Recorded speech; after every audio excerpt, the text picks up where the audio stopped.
Surah 18, Part 3. And as for the boy, his parents were believers, and we feared that he would weary them with oppression and kufr. So we wanted their Lord to change for them one better than he in zakah and closer in compassion.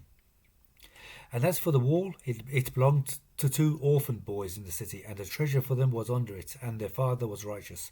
So your Lord wanted them to reach their maturity and to take their treasure out as a mercy from your Lord.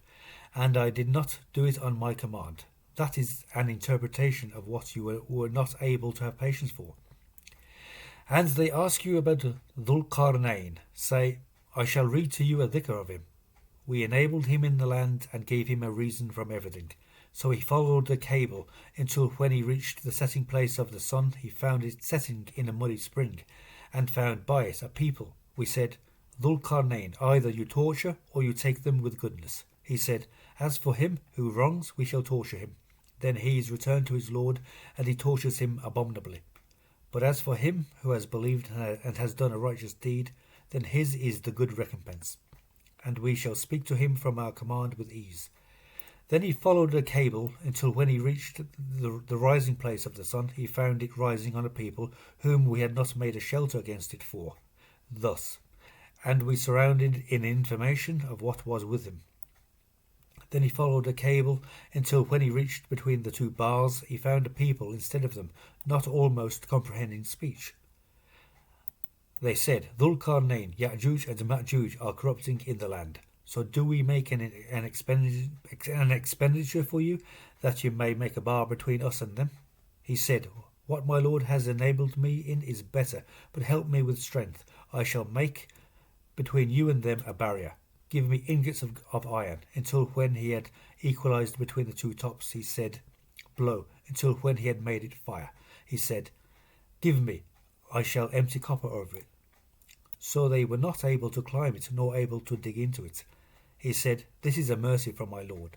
But when my Lord's promise came, he made it flat, and my Lord's promise was true.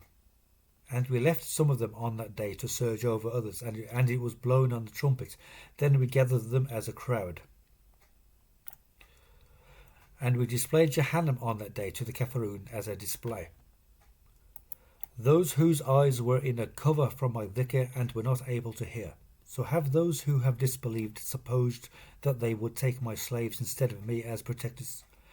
We have prepared Jahannam for the Kafirun as lodging. Say, shall we inform you of the most losing indeed?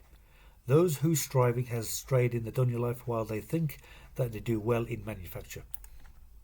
Those are the ones who have disbelieved in their Lord's verses and his meeting, so their deeds have become worthless, so we do not establish for them on the day of resurrection a weight. That is their penalty, Jahannam, because they have disbelieved and have taken my verses and my messengers as a quip. Those who have believed and have done the righteous deeds, they had the Jannat of paradise as lodging, abiding therein indefinitely. They do not seek transfer from them. Say, if the sea were ink for my Lord's words, the sea would be exhausted before my Lord's words were exhausted, even if we brought the like of it as aid. Say, I am only a human being, the like of you. He inspires me that your God is one God. So he who was open for the meeting of his Lord, let him do a righteous deed, and not associate anyone with the worship of his Lord.